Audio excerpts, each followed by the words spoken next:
You're listening to Lead, Sell, Grow the Human Experience podcast.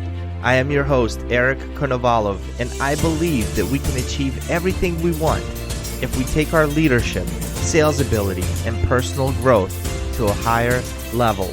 On this show, we share ideas on how to break through our invisible boundaries, start taking steps towards our dreams, and create the life we desire. I invite you to open your mind to new possibilities, new ideas, and to the truth that everything you want is possible for you. Thank you for being here and welcome to the show. Hey everyone, Eric here, and welcome back to another episode of Lead, Sell, Grow the Human Experience podcast. So fun to be here with my good friend, Andy Hall. And if you don't know who Andy is, today he's a master coach. Like since 2013, he became a coach, but 30 years up until that point, he's led teams for huge organizations in the UK, in the US. So today he's going to talk to us about what coaching truly is. I'm going to share with you guys the way Xerox tried to teach me about coaching before I got certified as a coach and what a difference that is. At the end of the day, I asked Andy to come on the show because there are a lot of leaders who listen to the show. And Andy can give you some good tips on how you get people, how do you actually influence people through coaching versus managing. Andy, welcome to the show. Thanks for having me, Eric. And it's a joy to be here. You know, I've got to know you a lot over the last couple of years, and it's an absolute blessing to be invited onto your show. It really is. So looking forward to having some fun together. Yeah, this is going to be a fun conversation. Every time we get together, it's always a good time. You're such a easy going person. Like you're magnetic. I can always see people gravitate towards you. It's fun to have a guy like you around. It's the Americans say it's the accent, right? So when they get underneath the surface, they go, I'm not so sure. Yeah, the accent definitely makes you sound smarter than you are, but I mean, you're still pretty smart. I carried that off for a while. I carried it off for 2 years leading in the US 20 years ago. They sort of got away with it. Yeah, the accent, I think there's something in our minds that says, yeah, that guy's more intelligent than me. So Andy, talk to us a little bit about how did you start out? So corporate, what were you doing in the corporate world? Oh my gosh. Well, I mean, to use a well-known story, I think in the US for people that we know and love, you know, I guess I was what you'd call a high school dropout. You know, I pretty much I did do a few exams at the end, but school couldn't wait to get rid of me. And I have to say, unless it was in the sporting context, I hated school. So I left school and really, you know, I had this crazy idea that I was going to follow my father, who was a police officer, and he did that for 25 years. Wow. And then realized I probably didn't like the sight of blood too much, and and thought, you know, needles and things like that, that's probably not going to work out that well. So I fell into a shop job. I fell into a retail job by accident, and ended up becoming pretty good at it. I realized totally by accident that I enjoyed getting on with people. I guess I worked really hard at a young age. That was perhaps instilled into me by my family. Started to really enjoy interacting with customers, got good at some basic retail principles. And that first organization that I fell into by accident, I ended up leaving 22 years later. Wow. What were you selling? I guess the easiest way to what we'd call over here is general merchandise. Well, what's that mean? I mean, fundamentally books, stationery, greeting cards, newspapers, magazines. At the time, I'm old enough, yeah, records, LPs, vinyls, CDs, you know, tapes. Like everything. Oh yeah, everything. You know, there isn't really, I don't think, too much of an equivalent in the US. But WH Smith, as the company was, they came to the US and worked in travel retail. So I came to the US to work for them after about 20 years in airport retailing. So they are big over here in the UK and in Europe, and actually worldwide again now, around selling that type of product, but in train stations and in airports. And that's what I came to the US to do for them. Work out of Atlanta in Georgia. Okay. So did you start with them right after high school? Yeah, well, I guess, yes, that's what you call it. But yes, so 17 and a half, yeah. 17 and a half, okay. Yeah.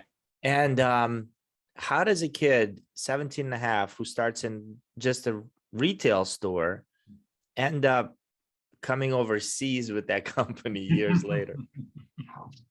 I think it took a long time, because if I would say probably for the first 15 of those years, if I look back and reflect, and you said to me, what did I do? I'd say I worked hard. I did as I was told. I was good with customers. I had high standards, and that got me promoted to the next job all the time, all the time. The How many phone, next jobs are there in the retail store? well, back in the day, I mean, that was when no internet, remember? So no Amazon, no Netflix, that type of thing. So that's all people could do. So, a retail store back in those days would have department managers, assistant managers, deputy managers, store managers. Got it. Now that company still survives, and my nearest store about 5 miles down the road that's one store that's probably run by one person that's also running 6 or 7 stores now, I bet. Wow. But so then, become store manager, and then so you become store manager of a small store manager of a medium-sized store manager of a big store, and then you progress and you make it to area manager. And it was really being in the role of area manager that started to open up my eyes to, hey, you can start to make things happen here. You can start to be a little bit more intentional. You can start to set some goals of what it is that you want to do. And this airports area manager job that I had in the UK, I'd had it for about 4 years, and I knew that was probably a long time in this company. I knew that the tap on the shoulder was probably going to come, or the phone was going to ring. It's like, you need to go and do the next job. And the next job in the UK was like, I don't want to do the next job. I've got the best job. And thinking outside of the box, like leaving and going for another company, didn't even enter my mind, because it was sort of job for life type territory, really. And I find myself at a company conference. And the first speaker on stage that morning introduces himself as the president of the US operations for WH Smith. And it was like, I didn't even know we had US operations. And then he described what it is, because he's going through their results. He's filling us all in on the results of that business. And he's talking about airports and hotel gift stores in the US. The first person, as he's getting his round of applause, that was along the side of the stage when he comes off, was me. It was me. It's like, hey, shake my hand. Here's my business card. I want to come and work for you. And he sort of pushed me aside and gave me his business card. And long story short, I just followed through in terms of reaching out, connecting with the guy, building a rapport with the guy, getting moved to his HR vice president, who interviewed me and said, yeah, we want you to come over, but we don't have a vacancy. I was like, okay. So I probably pursued that for about 6 or 7 months. And then, as things do, as we know, there's no such thing as coincidence, right, anymore. My phone rang one morning, and it was my boss, Martin. And Martin was communicating to everybody that he was leaving and that he was going to be promoted to go and do another job as head of operations for the US business. Wow. You know what I want to do, right? He said, yes. I know what you want to do. I know what you want to do. Let me get there first. So Martin went across to the US. He was based out of Atlanta in Georgia as well. And he'd been there probably about 3 or 4 weeks and rung me and said, hey, look, it's time to put your money where your mouth is. Are you really interested or not? And my personal circumstances at the time allowed me to go, look, I'm interested, really interested. What were your personal circumstances? Are you married, children, anything? I just come out of a significant relationship that was no longer working. So it was single guy living in the UK, ready to roll over to the US. Yeah, perfect timing, absolute perfect timing. And of course, he said something really strange. It just feels like it was out of a movie. He said, well, you need to come and meet me this weekend. And I went, yeah, of course. Where? He said, LAX. Saturday. It's like, this is Tuesday. It's like, okay. I'd been to the theme parks in Florida once, but I'd never been to LA. And I get on a plane to LA on the Friday. I land whatever time it was. I meet him literally for dinner Saturday night. And we got on really well anyway. He was a really inspirational boss of mine, and he offered me, I remember as if it was yesterday, he said to me, Andy, he said, the job comes with a salary of $80,000 a year. And in my mind, I quickly thought, well, I'm on £45,000 at home per year. Was pound double the dollar back then? No, it wasn't quite. We weren't far off, unlike now. And I quickly said, well, if you do $90,000 a year, Martin, that doubles my salary. So he held his hand out and shook my hand. And he said, deal, done. And we finished our meal, went to bed. I went back, got back on a plane, came back to the UK and put everything in order to start to plan to head out to the US, which was literally in 2 weeks' time. It will be 21 years in 2 weeks' time, because I landed in Atlanta in Georgia 2 weeks after 9/11. So, Wow. so yesterday is always a massively poignant day for me, because I was on taking some vacation, ready to leave to come to the US. There was lots of doubts of whether I would go because of what happened. I was on one of the first flights out, and then had, if you like, the privilege of starting to work with people that had been significantly impacted by, what had happened only a few weeks previously. And you'll remember, Eric, I'm sure, but everyone stopped flying. Mm-hmm. No one stayed in a hotel anymore, and that was our business model when I got there. We were retailing out of airports and hotel gift stores, and our customers had just disappeared overnight. And that was really part of my next 2 years, because I was on a 3-year secondment. But it ended after 2 years, because I was like another cost saving measure, like, end the secondment, you go back home, let's see if we can enable the business to survive, which it couldn't. WH Smith walked away from the US probably about 6 months later after I came home. Done a full circle, they're back again. They've done full circle, they're back again now in the US, and have bought a business out there. But so that's how I ended up in the US, and having my first, and that was my first probably real connection with the US, and why it's really maintained such a significant part of my life and my heart today. Couple of questions for you, Andy. Sure. One is, why? What were you doing differently? I know you're like, yeah, I just worked hard, but it was more than I just worked hard. Why would they want you? Like, the interview with the VP who said, yeah, we want you. Unfortunately, we don't have a spot. The manager, by the way, that's the biggest compliment ever, right? The guy that you're working for gets promoted and brings you along. What were some of the qualities that you think that separated you from the rest? I think by then, I think the working hard piece got me so far. And then I really think probably towards that stage where I came to the US, I became more aware of the importance of setting goals. I became more aware, I think, of the importance of relationships. Ironically, I think we'd started to touch on in the organization at the time this subject called coaching. And it was like, a 1-day workshop type thing, but there was this awareness starting to happen, probably across the world in forward-thinking organizations, that, hey, we can probably start to get more out of people if we ask them to do something, or we ask them to think for themselves instead of telling them to do something. And I'd grown up of 15 or 16 years of command and control, suit and tie type retailing business. And it was just starting to evolve. And I think it really suited my style and my approach. Martin, my boss, the guy who asked me to come to the States, he was obsessed by customers. And I mean, truly obsessed by it. And that was music to my ears as well. I mean, if you ever go shopping with me today, I'd drive you nuts. Why?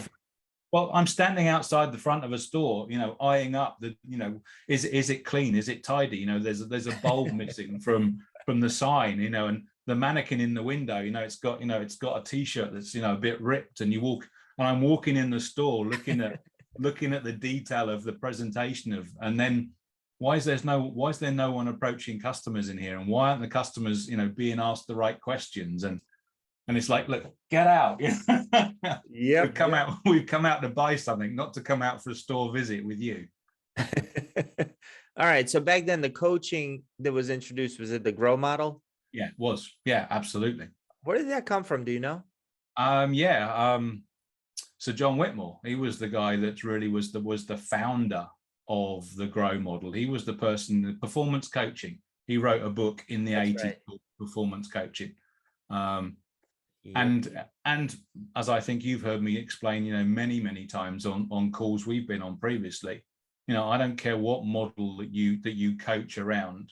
And what acronym you use at the heart of it will be the GROW model. I think Sir John Whitmore is the god to coaching. What he started to introduce to the world, for the people that want to adopt it and use it, I think has changed the face of leadership significantly in probably the last 30 or 40 or 50 years. So for those of us, I mean, right now, I feel like the term coach is like taboo. There's way too many 19-year-old life coaches running around. I had a buddy, he was in a Uber, and the Uber driver gave him a card and said he's a life coach. Not that there's anything wrong with being an Uber driver, just, and when I talk to people about coaching, like these like digital marketing experts, right? They always tell me, well, come up with your 90-day program. What are you teaching? I'm like, that's not coaching. Like, I can teach, but that's not coaching. So for people who are watching this, give us your definition of what a coach is and what is the role of a coach. Well, what you describe breaks my heart, because none of us, as you know, have to be accredited to be a coach. Anybody can leave, as you just identified, anybody can leave or start in a new profession tomorrow and call themselves a coach. You can't do that as a dentist. You can't do that as a doctor. You can't do that as a lawyer. I don't believe in the US you can do that in real estate. You can't do anything. And I think that's a really important point. You wouldn't go and buy a home from someone that hasn't been trained and accredited to be a real estate agent. You certainly wouldn't want to go and get your tooth removed by someone who hasn't been trained and accredited and gone through probably 3 or 4 years worth of training to be a dentist. So why would you want to go and spend some time with a coach that's just left his or her previous job or hasn't had a previous job and decided to call themselves a life coach or a business coach tomorrow because they can? You shouldn't. And what most of those people do, and actually I went through this journey myself when I left my 30 years of retail. Do I go and get myself accredited in the space of coaching or not? Because I was aware enough that I knew that I didn't have to. But it doesn't matter how many times, when you ask people for your advice, you get lots of, conflicting advice. And then it comes down to what's your values? What are you about? And for me, there was no way I think I was comfortable in putting myself in front of somebody and calling myself a coach without going through that accreditation that you really should need to go through. And I don't mean a half day. I don't mean a half day workshop for $9.99 that someone's selling you on Facebook. I mean, in my case, it was a week back in the classroom. There was the first thing that was holding me back. Someone said classroom, and I went, "Oh, I don't do classrooms." I dropped out of classrooms. Yeah. I don't do classrooms. So I had to overcome that limiting belief to start with. But I spent a week in the classroom, and then I spent a further 6 months studying for over almost 100 hours in the art of coaching before I could even be allowed to be let loose on a coaching client. And so what was the program you went through? Like, if somebody wants to be a coach, I know ICF is accredited, they accredit it, but then there's different programs who have that check mark by the ICF as a good program, right? Yeah, the ICF is probably the most renowned coaching body. And any organization can get themselves ICF accredited to deliver their coaching program, but they have to jump through a number of hoops and hurdles. You cannot just get yourself accredited. So the International Coaching Federation is one of the worldwide bodies that will ensure that the coaching program that you're signing up for, if you see that ICF logo, you can rest assured that organization has got their coaching accreditation, and it is a worthwhile coaching accreditation. There's a number of others, but certainly in the US, that's what attracted me to ICF. Because even all the way back then, I had this itch that one day I'd be back living and working in the United States, and that's one of my goals. So international was important to me, that if someone, when I got living and working in the US, I didn't want a European tag, or I didn't want a British, I almost wanted, look, this is a worldwide body. They've got offices in the US, they've got offices in South America, they've got businesses all way around the world. So that was really important to me. And they train, they're a bureaucratic challenge for sure, but they ensure that the coaching that you get is the best coaching. You are using an approach that has been signed off by them, and you've been through a significant amount of accreditation before you're technically allowed to put yourself in front of somebody and call yourself a coach and have a client in front of you. Mm-hmm. Got it. Okay. And so talk to us about what coaching is. The place to start with, I think, is, most people, in my experience, and I sometimes hate those generalizations, but most people probably, if they haven't had any experience of coaching, will make their association based on probably something that they've seen in the world of sport. So in the US, your football coaches will be called football coaches. In the UK, our soccer coaches will be soccer coaches, and so on and so forth. Everybody that leads a sporting team is probably called a coach. Now, that's where I think the misconception starts. Because often, let me use soccer, because my soccer knowledge is better than it is NFL or college football. I'll even let you call it football. All right, then. You'll watch any coach that's on the sideline of a sporting arena shouting instructions. And there's some top class soccer managers here in the UK who literally, their arms are waving and they're shouting instructions and almost telling them how to pass the ball. Not coaching, because they're issuing an instruction. They are training at that point. They're issuing an instruction for someone to do something. That's not coaching. At best, it's mentoring, but it's not even that, because mentoring comes from a place of expertise. If you're a soccer coach and you've played soccer, okay, you might be able to call yourself a soccer coach, but there's soccer coaches out there that never played the game. So what's coaching about? Coaching, you don't have to come from a place of expertise. You don't need any knowledge about what the person or the persons you're working with, about what they're doing. So I always use the analogy, can I coach a brain surgeon? The answer to that question is, you're nodding.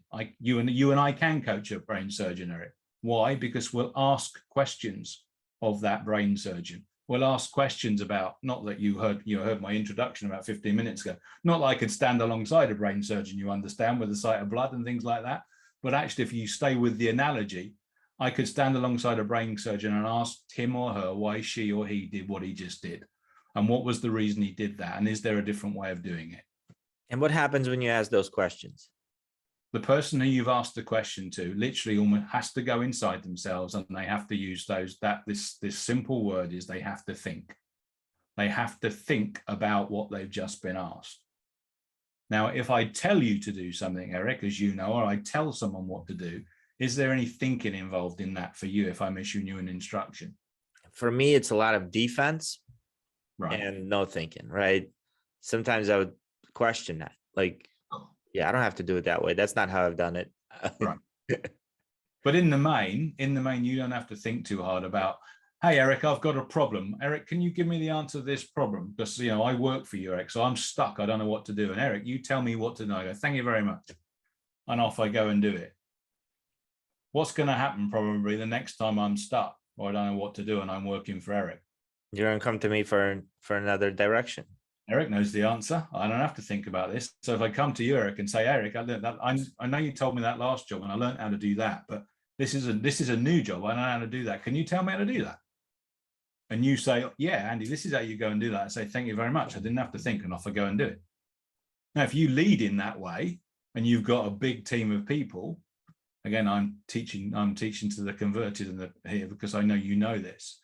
But if you've got a big team of people and you continue to tell them what to do, if you use the old-fashioned analogy of having an office, you're going to have a long line outside your door on a constant basis. You're the bottleneck. You don't even know it. Absolutely. And you're going to be going, do you know what? I'm so busy. I haven't got time to do anything. Yeah. Yeah. Our numbers aren't great, but I feel like I'm doing a great job because I get to meet with everyone. I tell them what to do. They go do it. And then they come back again 5 minutes later. And isn't it a closed mindset to think that your way is the best way? Like, what if one of those people has a way better way of doing it? And 9 times out of 10 in my experience, they always have. They always have. And I think that was for me, that's what really opened up my leadership opportunities for sure. when I started to lead in that way, and it really didn't, I think, become as clear to me in the US as when I came back to the UK. And long story short, I got put into a job that I hated, and I asked a few questions, and someone said to me, well, we don't think you can do the next job, Andy. We think you can do the current job. We don't see you as having the potential to go and do the next job. So I left. I wish it was that quick a decision, because it took me a long time and be brave enough after 22 years. But when I left and went to work for this new organization, and took those skills with me and got brave with some of those coaching skills, I was fortunate enough to create some of the best teams I've ever worked with in taking that coaching approach and getting brave enough with it, and really did create some brilliant teams that created some really outstanding results that make me incredibly proud, even, 15 years on now. Tell me about that. Yeah, I think what was great about it was I'd learned so much from Martin in the US. I came back to the UK, and current boss, I knew him and had a relatively decent relationship with him. He said, I don't see you having the potential of going any further. That scared me a little bit, but actually I decided, I could stay and pick up the gold watch, because that was what you could have done in that company at the time.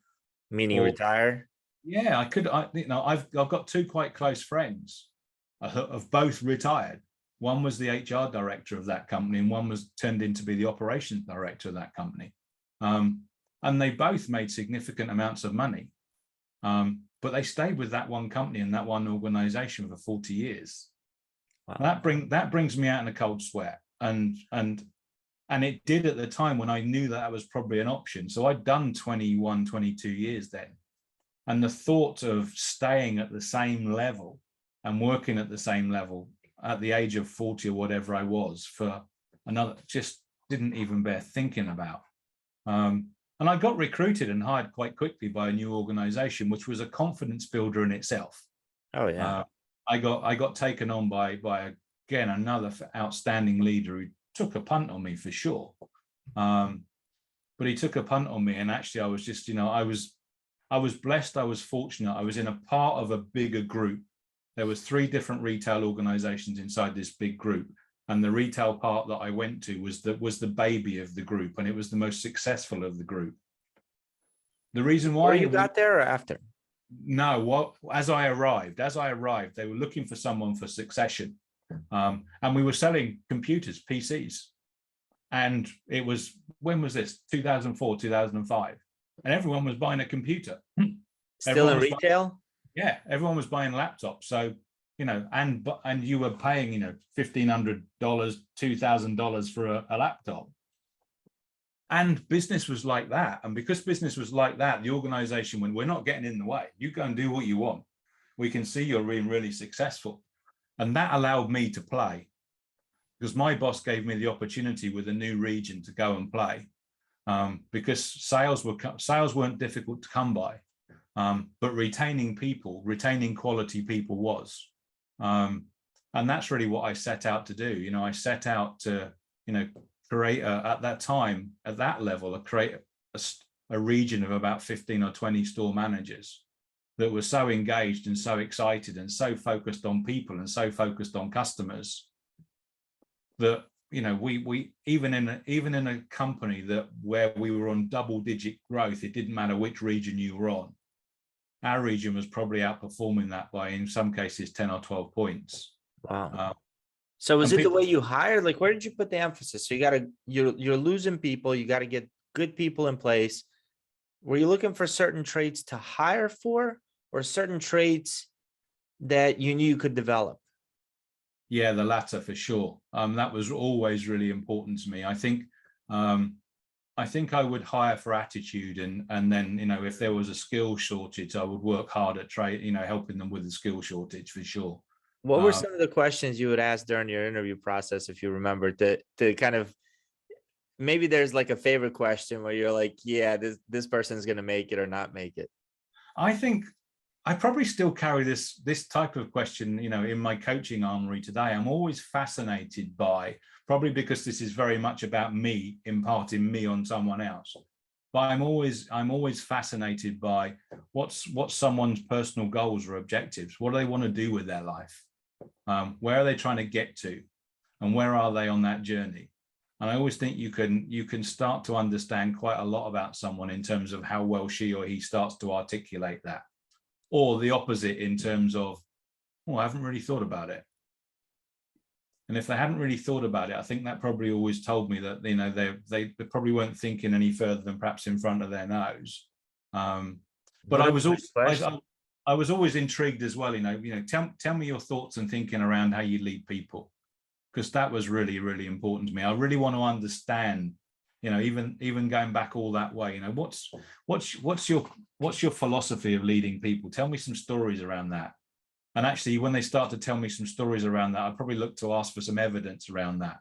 Now, who could I call right now that would back up what it is that you're saying? Have you got, and some great people will go, yeah, actually, hang on a minute. It wouldn't be getting their phone out in those days. It would probably, here's a number and you could call it. But people that were really focused on developing people, because if they were focused on developing people, that told me they probably care significantly about their customers as well.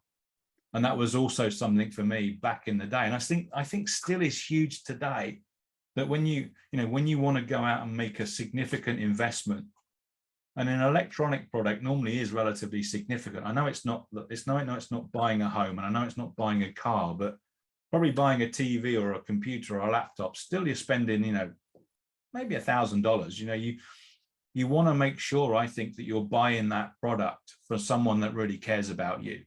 And that was really important to me, because again, you know, these days you can go and purchase from anybody, but I always think it's about the after sales service that's really, really important. If you've got a problem or something that's not working, you know, are you going to solve that problem for the customer or not? And that was always massively important to me. And that was really difficult for me when I went into this organization that we're talking about. It was sales. My previous organization, I would call it operational retail. We'd put it on the shelf, you know, magazine, greeting card, and you'd choose to pick it off or not. There was no interaction. Yeah, they're not coming in. You're like, let me show you the greeting cards. No. When you're coming in to look for a laptop or a TV, you know, you've got some customer interaction in that. And it was pretty cutthroat. You know, again, those salespeople at the time were on commission. And you would find some individuals in your stores that were often in it for them and not necessarily in it for the customer service. So they'd be in it for them. And what I mean by that is they probably sell you what they know they could make the greatest commission on, rather than what's right for you as a customer. And that used to drive me nuts, absolutely nuts.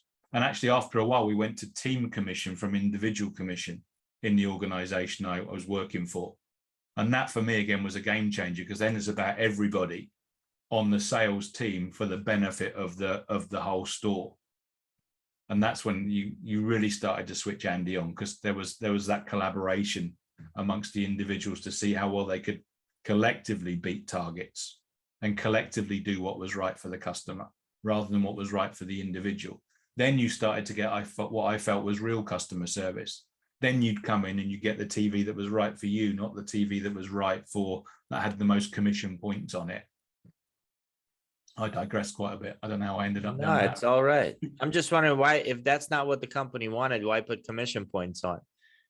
I think, well, again, it was new and it was green, right? So when they bought this organization, they'd been successful through a sales commission structure. But what they were starting to find out as they were measuring customer service, the general public, i.e., you know, the customers, were starting to get a bit pissed with this type of service, because they started to realize they were coming into stores. And I'm not suggesting there's anything wrong with being sold to, that's really important, but they were being sold to inappropriately. So it was damaging our reputation. So sales was still on the climb, but at the same time, I don't think customers were that enamored with us with how we were doing business. And you remember that, right? You know, you don't have the service in anything that you think's as good as it should be. What do? Don't go there again. You don't go there again, and you tell probably 5 or 6 other people not to go there. Absolutely. So when sales become difficult, because we all go through cycles, right? And we're going through a tough cycle right now in the world and in the economy. When things start to get difficult, that customer's still got the long memory. So then they start to, when they got to replace the TV or the computer, where am I going to go now? Do I go back to where I think I was ripped off before? Probably not. No. And that's when you can do, I think, irreparable damage in an organization by not thinking for the medium to longer term. Customer for life, I think, so important. When you get great customer service, again, you tell another 7 or 8 people about it, and you just keep coming back for life until you don't, right? Absolutely. I would, yeah. Okay, cool. So you built this team. What were your team meetings like? Like, how did you get them all engaged? Do you remember what type of stuff you used to do? As I got better and better, as I got more experienced, one of the approaches that I learned again from another inspirational boss that I started to apply was, when you start working with a new team, the importance of having a plan and having a goal and having a strategy was really important. And I started to learn in the early mistakes that I made was I'd set the strategy and I'd set the plan. And that worked to a degree, because then I'd try and get people engaged around my strategy and my plan. And often in my experience, people hadn't been engaged that way before. But as I got more experience, I started to learn that actually, if you can engage your team leaders at the beginning in the creation of a strategy, in the creation of a vision and a plan, oh my gosh, can that be so much more powerful? So if you can spend 2 days with your leaders, I think as a leader, you have the right to set some strategic intent. And then how can you get your people wrapped around that and then as a result bought in, and then as a result of taking some degree of responsibility for that plan, oh my gosh, you can really start to knock down doors with performance. So in the latter part of my career, when I guess, I was my most experienced and probably my most successful, it was work hard to create a strategy and a plan with your team, give people responsibilities of that plan, give them the freedom to go and deliver it, freedom probably within a framework, i.e. so if you need to spend a few bucks, go and spend it. But if you need to spend $2,000, you probably need to have a conversation. And back to your question about meetings, my meetings were very much, the agenda of the meetings was very much set by that strategy and that plan. So the best meetings I started to have was where I probably did little or no talking, because actually the team that were responsible for the plan came to the meeting and reported and updated on their part of the plan. And that was probably the team communication. So everybody knew what was going on everywhere else. In addition to that, of course, I'd have one-to-ones with all of my team, where I would talk to them individually about where they are, about their part of the business and the part of the plan they were holding. So that was probably, that's when my team meetings got really, really good.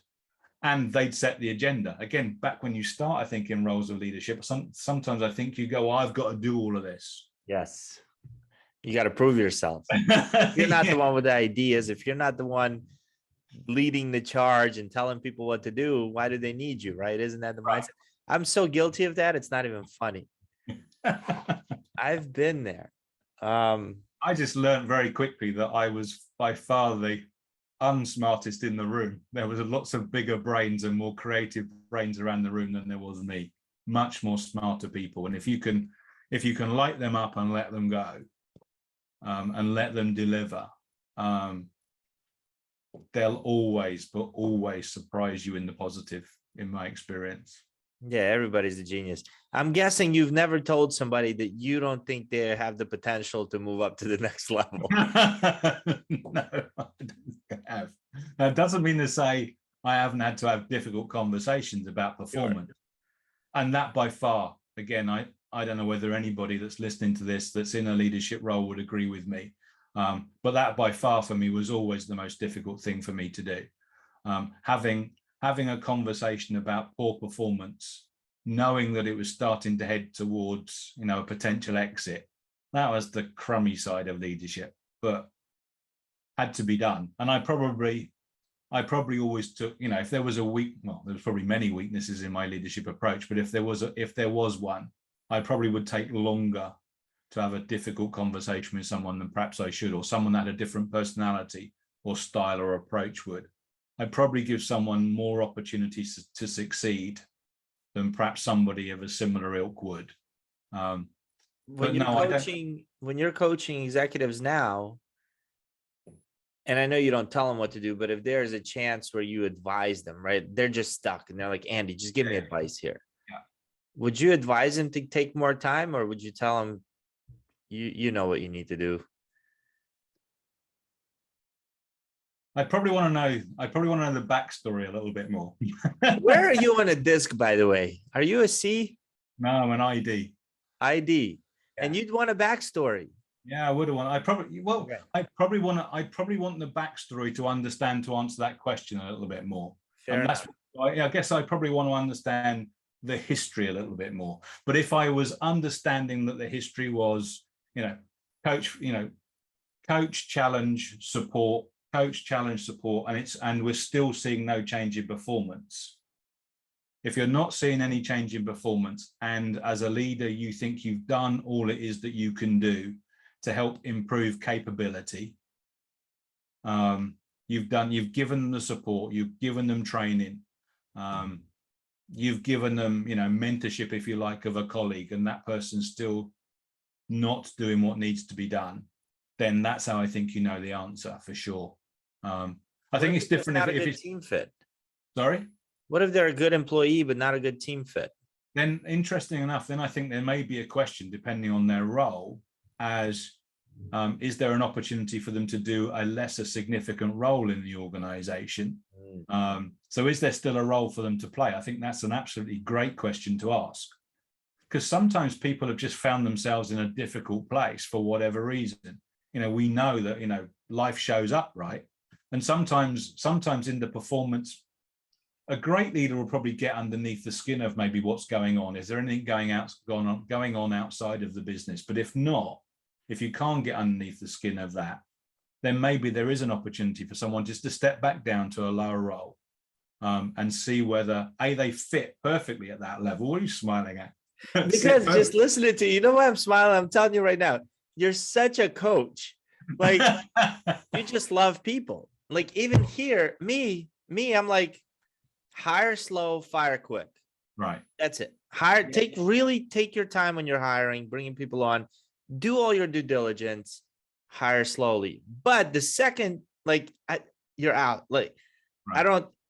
Not necessarily for performance, but like in the first 90 days, if it's not a good team fit, if it's something, I'm quick to let them go. Because every single time as a leader where I've stuck around, it never panned out. Like it just never, it only went downhill.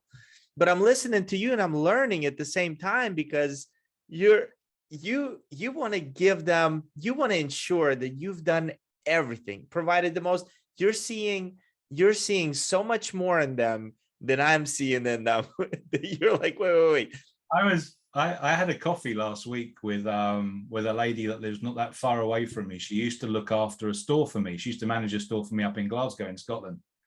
We've stayed in contact, and she now runs her own retail business selling mobile cell phones over here.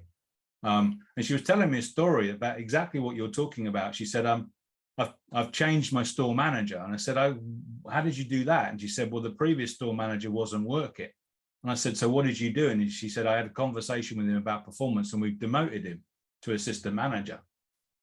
And I said, so why didn't you fire him? Because she said, I think he's going to be a perfect fit. He wasn't good enough to be my store manager, but he's been an assistant manager in the store now for 3 or 4 weeks, and he's come alive because he hasn't got that level of responsibility anymore. Yeah. And that was just interesting to me in terms of, again, she, whether she's learned too much from me or not in the past, I don't know. That's great. But she's given this young man another opportunity to see, and she subsequently had a conversation with him about, is this just about timing, or is this the right level for you? Do you see yourself progressing back to store manager again in the future? He's gone, no way.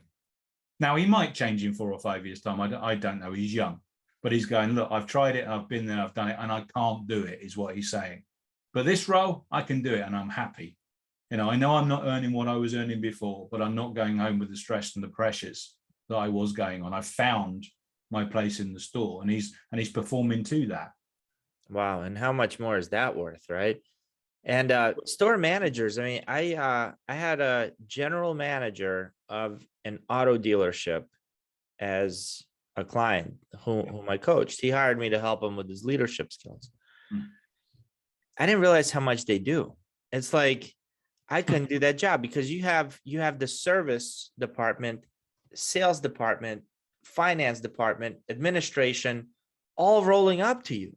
Right. And you got to have different personalities for every single thing. You might be good sales. Yeah. And so you lead the sales team one way, but finance is a whole different ballgame, right? And leading those people is different. My hat's off to him and hats off to you. I didn't realize how much goes into that. And I wish I knew then what I know now about, DISC and Myers-Briggs type indicator, gosh, how good I could have been if I was a bit more aware of that. The amount of times I used to get frustrated in team meetings because I wasn't aware that someone was a completely different personality to me. It's like, just get to the point, just give me the top line. I don't want the detail. Why is that person talking so much? Like, it drives me crazy. Yep. And they go home pissed off. I did all this work to present to Andy, and he didn't even care. He doesn't care about me, doesn't like me. Right on. Yeah. Oh, man. So many times I've pissed so many people off over the years not knowing that. It's a game changer, right? It's a game changer. When you know who you are and you know what that other person is, and there you go, they're diametrically opposed and opposite to you. Okay. So how do I communicate with them? How do I meet them where they are? I never did that. I don't think I was not aware of that. No. I became aware of it probably in the last 2 years, maybe 2.5 years of running a sales team. Right. And implemented it very quickly to how we treated customers. How do you present? How do you write the proposal? How do you pitch to them? What do you say? So good. With the sales team, it was, I mean, by that point, I felt like we were pretty tight knit. I knew everybody, and, I don't know. I'm sure there was stuff I missed. But this it's a game changer. Yeah, absolutely. So right now, like, do you find most of your clients know what coaching is? And I know you're a part of, No. They No. don't, right? It's like, No. So maybe you can give me some advice. So here's what happens. People who reach out to me for coaching, to them, it's, I need you to come in and help my sales team grow, help me become a better leader. So what's your program like? Tell me what we're going to talk about on a weekly basis. And the second I've done this before, it's like, I don't know. I don't have a program. Yeah. But you're the program. Yeah. You're going to come up with it. You're going to tell me what we talk about. They disconnect. They don't comprehend that, because since a young age, I'm like, what you're looking for is more of a mentor, but I've never ran a car dealership before, so I can't be your mentor. No. Right? No, I think again, you're absolutely right, and your response is absolutely the right. What's the curriculum? They are, that we're gonna start working with you one-to-one. How do we help you become a better individual? How do we help you become a better leader? How do we help you become more self-aware of what your strengths are and what your development areas are? Because it's an inside-out job, right? You have to begin with you. And often, so many times, more often than not, I can get in. The original engagement comes from the HR department to me that says, we've got a problem with this person and we understand coaching will fix it. and in some cases, it's like, and you're their last chance. It's like, no, I'm not gonna be that type of coach. I'm just not. And I'll turn opportunities of coaching down if I'm the last chance. I won't do that. But in terms of, but more often than not, people then, if it's not that, and it's like, you're a coach and you'll help this person improve, that's the type of engagement that you want. But they still don't really understand what coaching is, and you have to help them as the sponsor of coaching understand what it is and what it isn't. And especially with this key piece of, and it's confidential, because one of the key engaging points is, I want an update with you every week about how they're doing. No, you're not going to get that from a coach because it's confidential. You want to get an update of how it's going. You ask the person that's being coached how it's getting on, how it's working for them, and hopefully notice the difference in their performance and the difference in their results. But you cannot come to me, or you can, you're going to get a short answer, which is no. It's confidential what goes on between me and the client. It has to be that way. Even if they're the ones that are paying the bill. Absolutely. It's critical. And that conversation has to go on right at the top. Has to go on right at the top, because often they'll think, they want a weekly report. No. Yeah, what report? Whether that's verbal or if it's written, you're certainly not going to get it. But all jokes verbally, you're not going to get it either. So, like you said, people think that they need a coach when something bad is happening, when they're not performing well. Oh, we should get them a coach to increase and improve performance. But really, even the highest performers have coaches on a regular basis. Yeah, and that's how I wish that we could really engage and change the thinking in organizations, because how do you make a good leader great? How do you make a great leader superb? How do you get a good leader to continue to perform and stretch and grow? Because you're right, the very best organizations and the very best leaders, they've all got a coach, and they're all working with someone one-to-one on how to get better and grow themselves, and how they become more aware and consciously aware of who they are and how they lead. And you're absolutely right.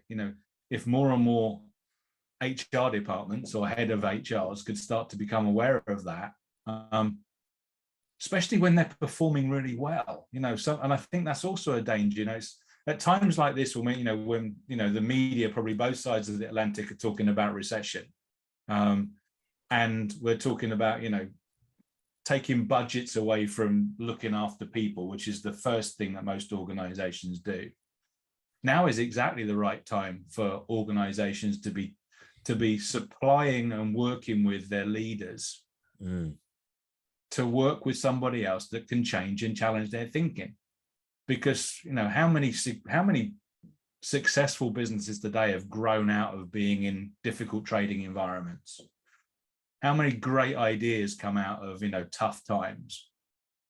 Many, I'm sure. Yeah. I'm probably sure more successful businesses have grown out of times of recession or downturns than probably have out of the good times. I would agree. So if there's an HR department or a leader, as you said, tuning into your podcast, don't start taking budget away from looking after your people, because those are the people that are going to get you through the next 18 months, 2 years, and back to the other side. It's like that book, Good to Great. Oh, it's one of my favorites. Yeah. I don't think I got past chapter 1, because we were told we had to read it when I was at Xerox. Right. For the managers meetings. And I remember I opened the book and I read the first line, and it said, "Good is the enemy of great." That's how it started out. That's all you need to know. What's that? That's all I needed to know. Yeah. I'm like, yep, got it. Good is the enemy of great.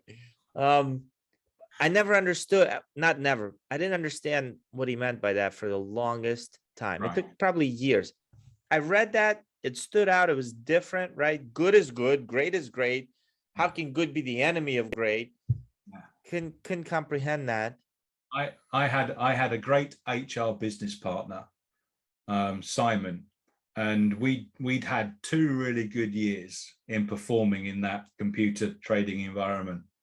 And he knew the type of person I was, and he knew that the cycle we were in at the time of the year was, okay, we're coming towards we're in the 4th quarter, we're coming towards the end of the year.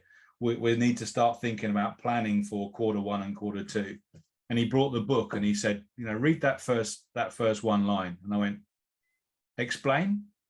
And he said, we can take this good team, really good team, into a space of great. Let's have a conversation about what we need to start thinking about how do we take this good team of ours and make it great. what a fascinating conversation. What a great conversation, not only to have with Simon. Simon took the credit for that conversation, not me. And then we subsequently had it with our store managers in terms of, look, you're coming off the back of a second good year. And good wasn't really the appropriate word. I would have called it great.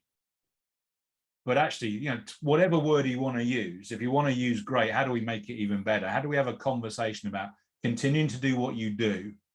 And how can we look for that next 5%? And where are we going to get that next 5% from?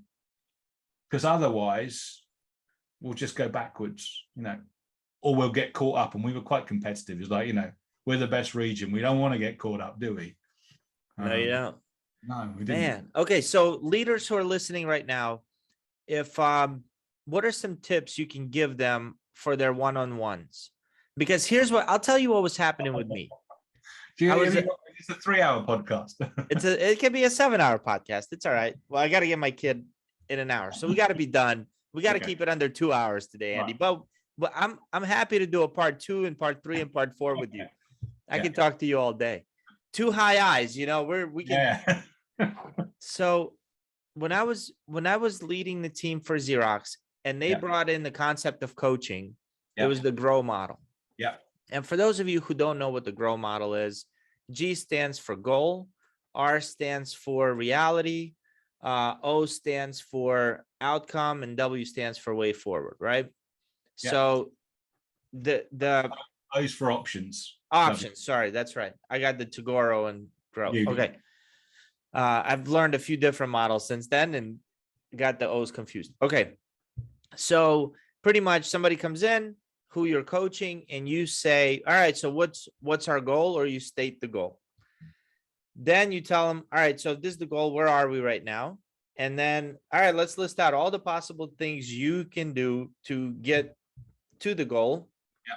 And then out of that list, you pick 1 or 2 things and you say, all right, what do you want to commit to before our next meeting? That's kind of the framework for it. Yeah. But when people came in for a one-on-one and I would say, all right, so what's your goal? What do you want to talk about? They would look at me like I have 3 heads on my shoulders, and like, what do you mean? What do I want to talk about? You're the one that called this meeting. Yeah. And I think the key for that, for me, and I get that completely, the key for that is persistence and ensuring that people know that and I mean by that, by people knowing you're serious. So if you're leading a team that have never had one-to-ones before,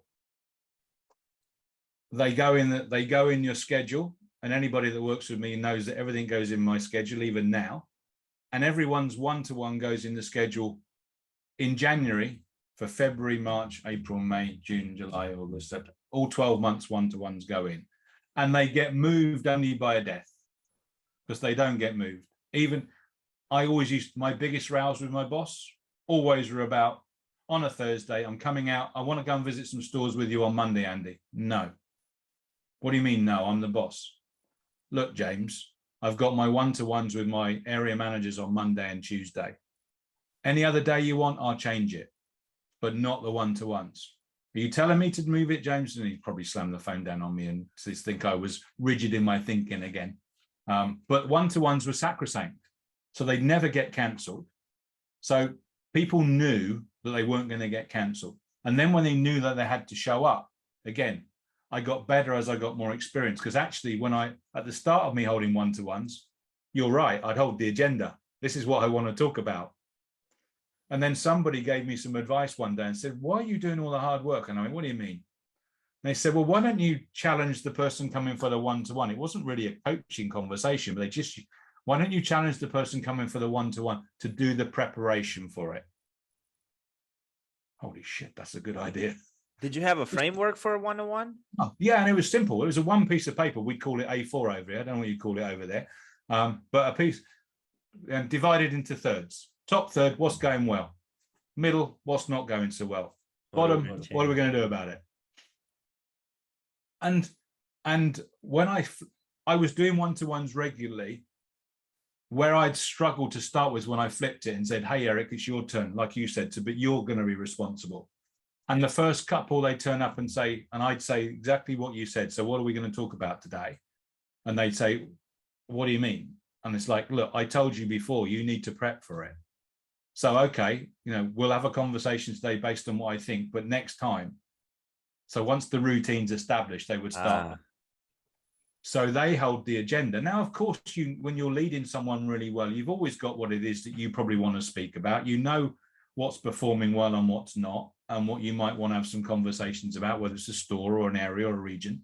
But the other thing was there was a lot of time dedicated to them, and people thought I was mad with this as well. They'd probably be 2 to 2.5 hours with an area manager or a regional manager. So it would take me 2 days to do 7 or 8.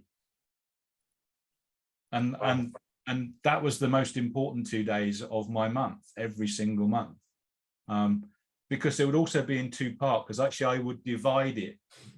Dividing it's probably too strong a word. I'd almost say it was probably 1/3, 2/3 around. There's the performance part, the numbers part. Didn't like numbers much. As long as they were positive, that's all I was really concerned about. Sorry, Paul, if you're listening. I know I'm never great with my numbers. So it's like, are the numbers going in the right direction? If they're not, what are we doing about it? So there'd be a numbers and a performance conversation that was critical, right? Because we were running a P&L and a business and shareholders. But then the fun part for me was like, okay, let's talk about your personal development now. Let's spend a whole chunk of time on this one-to-one in terms of checking back in with, where do you want to go? What do you want to do? What do you want the next 12 or 18 months to be about? Whose job are you after? What role do you want? So were you doing that for them to be aware of it, or you wanted to know as their leader because you wanted to help them achieve that? Both. Both, yeah, because I really wanted them to feel comfortable with them thinking about their future. And I was really, invested in them being successful. I actually wanted and enjoyed the challenge of, oh my gosh, I've just lost my best person. And if I was doing my job really well, right, actually, I'm absolutely delighted that I've lost my best person, because I know the next person's coming up, right? They're ready. Yeah, because your best one brought them up. Yeah. Yeah, absolutely. Yeah. So my succession plan is that nailed on. And I would, I think at my very best in that space as well, I think the person working for me and with me was comfortable in going, and did you know what? I don't think I see my future in this organization anymore. I think, I've done everything I can do. I don't want your job. I don't see another job around here I want. But I do want another job in this. Okay, let's have a great conversation about that. Because actually then, I, to a degree, I'm in control, because I know that person's not scheming behind my back to look to leave and applying for jobs and going to surprise me. I'm working on the plan with her or him to actually, to navigate to the next part of their career that they want to go to. It's not a surprise. So when they're leaving, I've got some degree of control over it. I'm not surprised by it, and I don't get left with a big hole or a big vacancy. That is so cool. Those are all the much more enjoyable parts. Yeah. You get into the space of it again. You start to understand where someone wants to go, and you know where they are now. So how do you help them fill the gap? It's a perfect coaching conversation, right? Yeah.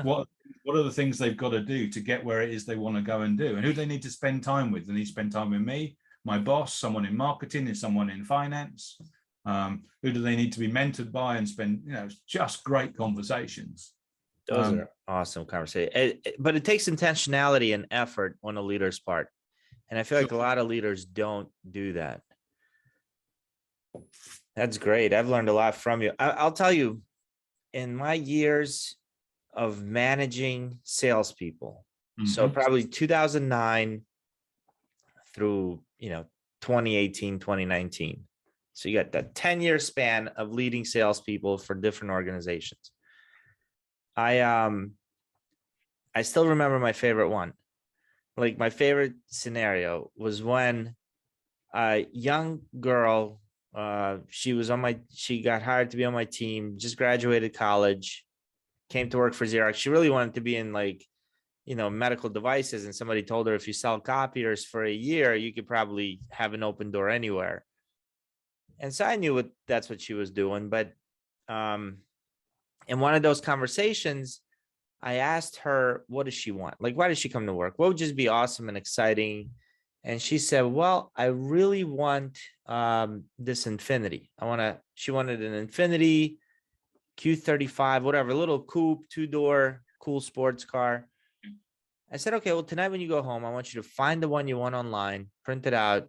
I want you to tell me how much it is and have, let's print it out and put it on, have the picture of it on your cubicle. Yeah. Anyway, she did. And probably within 6 months, she bought that car. And it was like the coolest freaking experience that I can remember.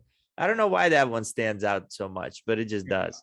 And I can imagine as well that she's probably telling that story as well to many people about, how she came about it. Maybe. Hopefully she's not driving that car anymore. It's been over a decade. Hopefully she got a new, better car. But for her first one out of college, it was pretty cool. I'm sure. Andy, is there anything I should have asked you that I did not? You've allowed me to talk about what I'm passionate about. It came through loud and clear too. People. Yeah, I'm madly passionate about people and so wedded to their success, often sometimes more so than they are. Yeah, I can see that. I absolutely love, and that's adding significant value to others is my purpose. And now doing what I do every day and having conversations like that allows me to live into that purpose. I don't think there's anything better. So what does it look like? So somebody's listening right now. They're like, everybody I have in my life is not as positive, probably doesn't care about my success as much as Andy would. I want to reach out to Andy and I want to see what it's like to work with Andy one-on-one as my coach. One, are you taking on new coaching clients? Yeah, absolutely. Just need to reach out to me at andyhallcoaching.com. And what does that look like? Like, let's say somebody reaches out. They're like, Andy, loved you on Lead, Sell, Grow. Everything you said resonated with me. I have this goal. I don't know how to get to it. Or I don't even have a goal. I need somebody to help me figure out what I want to do. What's that relationship look like? I think the first point that's really important to me is, don't work with a coach that you don't think you're going to get on with and get into rapport with quite quickly, and enjoy working with. So, that would be really important to me. So there'd be a conversation to start with in terms of getting to know each other, finding out what your goals and your objectives are, and is there a match for you? There's probably always going to be a match for me because you just talked about the different types of equations that people come to a coaching conversation for. There's not too many people I don't think that I don't get on with. Probably the only people I struggle to get on with are the people that don't do what they say they're going to do, which sometimes can make a coaching conversation a little bit more difficult down the road because, again, I want you to be successful. And 9 times out of 10, in my experience, people are not successful because they either don't take the step or the action point that they know they should take. But if they then feel that they can, they want to work with me, then actually come and work with me for around 6 sessions over the course of 6 to 8 months.